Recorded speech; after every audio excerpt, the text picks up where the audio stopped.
Welcome to the Lavish Lifestyle Show, powered by Unicold WH3, the only bubble-proof wood adhesive. Myself, Hemal Girish Chugh. Today we are present with architect Yogesh Dhamne, the well-renowned architect of Nasik. तो मैं तहे दिल से architect Yogesh Dhamne का the lavish lifestyle show में स्वागत करना चाहूँगा। Welcome Yogesh Dhamne ji. Thank you. कि जब आपने अपना कैरियर चालू किया था तो आपको आपके कैरियर में क्या क्या कठिनाइयाँ आई और आपने कैसे फेस करके इस हद तक पहुँचे जो इस नासिक को आप इतना सुंदर करते ही जा रहे हो। प्लीज हमारी ऑडियंस को बताइए। Basically from a city small town like Satana, और देखते कि गांव में हम रहते थे कि नेचर होता है, लाइट हवा बहुत ज़्यादा होती है, फिर वो क्यों ना हम शहरों में देखें। तो शहर में आजकल क्लाइमेट का इश्यूज होते हैं, पोल्यूशन है, सारी चीज़ें हैं। तो वो नेचर से एक लव था, नेचर से प्यार हुआ था। तो काम चालू करते करते हमने एक बेसिक वही प्रिंसिपल्स पे काम रखा कि नेचुरल वेंटिलेशन और नेचुरल लाइट पे काम करें, नेचुरल मटेरियल्स पे काम करें। ये तो बहुत स्ट्रगल था।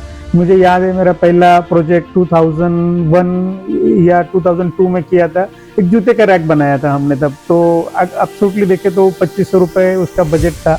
2500 रुपये में किला लाने के लिए भी हम खुद गए, कल भी खुद एडहेसिव भी हमने खुद लाया था। लेकिन वो एक्सपीरियंस था, वो बेसिक छोटे छोटे एक्सपीरियंस पे फिर आज हम ये स्टेज पे पहुंचे हैं। आपका अनुभव हमारे आने वाली पीढ़ी के लिए काफी महत्वपूर्ण होगा। बिल्कुल होना चाहिए। ऐसे लेवल से हमने काम किया था, लेकिन पेशेंस रख के और कस्टमाइजेशन या फिर कॉन्टेक्चुअल काम करना चाहिए और रूट लेवल पे काम होना चाहिए, सुपरफिशियल पे नहीं होना चाहिए काम। तो सर, मैं ये बात जानना चाहूंगा कि आज हम जिस नायाब जगह पे बैठे हैं, इसकी शुरुआत कैसे हुई थी? बेसिकली आर्किटेक्चर और इंटीरियर ये सारा रेफरेंस पे ही चलता है।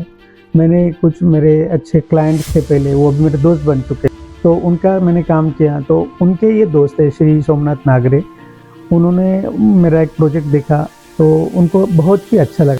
तो ये प्रोजेक्ट देख के नागरे साहब ने हमें अप्रोच किया। तो बेसिकली जैसे उनकी रिक्वायरमेंट हमने नोट डाउन की, तो उसके ऊपर हमने बेसिकली रिसर्च चालू किया। तो रिसर्च करते वक्त ऐसे पता चला कि तो प्लॉट छोटा होने के कारण उसको बेसिकली डिज़ाइन गाइडलाइन जो है वो स्टैट्यूटरी जो रूल्स होते हैं उसके हिसाब से हमने शुरू किया। तो बेसिकली एक थीम होता है हर चीज़ के लिए। तो फ्रेमिंग द ड्रीम, वैसे हमने एक टाइटल रखा, और ड्रीमिंग द फ्रेम ऐसे उसके फिर एक सेकंड रिसर्च करके वो 2 टाइटल मिले। तो बायलॉज जो होता है, बायलॉज के फ्रेम में जो ग्रिड होगी बंगलों की वो हमने फिट की।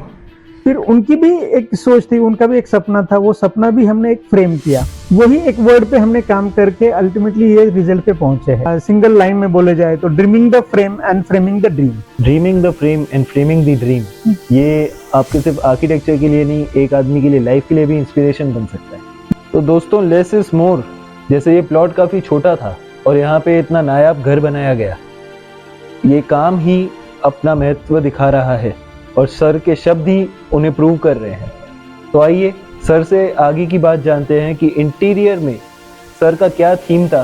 तो रिक्वायरमेंट थी 5 बेडरूम की। तो 5 बेडरूम हमने उसमें लिटरली फिट आउट किए हैं। तो फिट आउट करते वक्त वॉल्यूम्स का हमने एनालिसिस किया था, प्राइवेसी का एनालिसिस किया था, एक लाइफस्टाइल होती है उसका, जैसे क्लाइंट के हिसाब से हमने प्लान किया था। तो हमने यहाँ पे मटेरियल भी काफ़ी कम रखे हैं। ज़्यादातर देखेंगे आप 2 या 3 मटेरियल में ही काम काफ़ी हुआ है। एक ही फ्लोरिंग मटेरियल है पूरे घर में, एक ही विनियर है। आप देखेंगे बाद में लाइट के लिए ज़्यादा बड़ी विंडो रखी है, तो उसमें नेचुरल लाइट है, नेचुरल वेंटिलेशन यहाँ मिलता है। फिर हमने डोर्स देखेंगे आप, तो डोर्स भी सारे 12 फुट हाइट के हैं, कबर्ड्स 12 फुट हाइट के हैं, ओपनिंग्स काफ़ी बड़े हैं। तो यहाँ पे क्लटर फ्री करने की कोशिश हमने की है।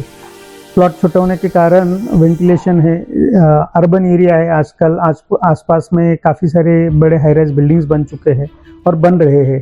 तो बेसिक इंटेंशन यही था कि मैक्सिमम लाइट वेंटिलेशन हो, क्रॉस वेंटिलेशन हो। हमने ग्राउंड फ्लोर का भी हाइट 12 फुट लिया है और इवन फर्स्ट फ्लोर का भी 12 फुट हाइट लिया है। तो उसके कारण क्या होता है, ओपनिंग बड़े होने के कारण नेचुरल लाइट मिल रहा है मुझे, और वही इंटेंसिटी में आपको रात को हमने आर्टिफिशियल लाइटिंग जो डिज़ाइन किया हुआ है तो वो भी वही बेस पे किया है। और मैं आपसे जानना चाहूंगा सर, जैसे बेडरूम के डोर्स आपने इतने बड़े रखे, तो उसके पीछे क्या रीजन था?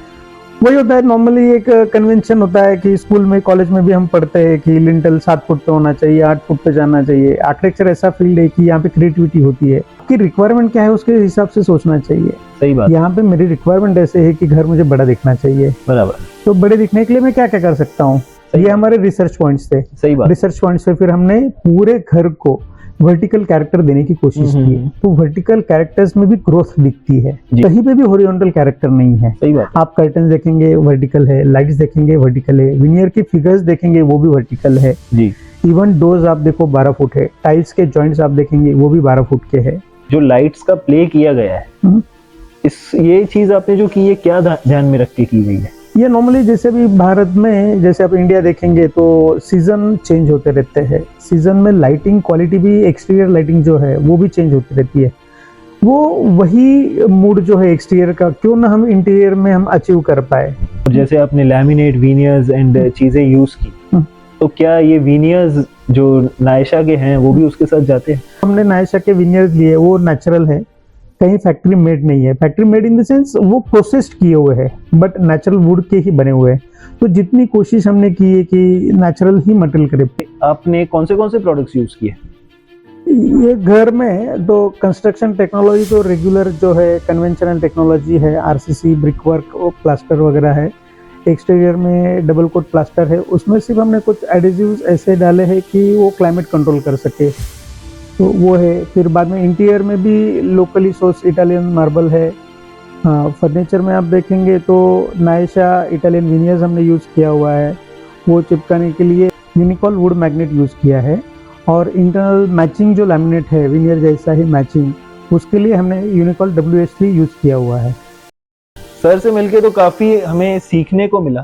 Framing the dream and dreaming the frame and less is more, ये सिर्फ एक शब्द नहीं है, ये सर का अनुभव है। धन्यवाद, शुक्रिया।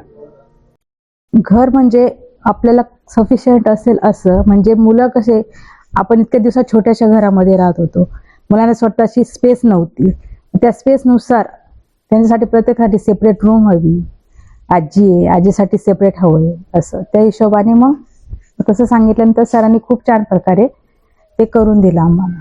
मला एक चांगलं छोटंसं आणि चांगलं घर हवं होतं, त्याप्रमाणे सरांनी एकदम सुंदर असं घर बनवून दिलेलं आहे, मला हे फार आवडलेलं आहे। एक म्हणजे किचन, आणि किचनमध्ये जी हवा येते म्हणजे त्यासाठी आपल्याला खिडक्या मोठ्या हव्या लागतात, आणि सर्वात मेन म्हणजे खिडकी, बाहेरून जो व्ह्यू दिसतो खिडकीतून ते सर्वात महत्त्वाचं, त्याच्यामुळे पॉझिटिव्ह थिंकिंग जास्त प्रमाणात येते।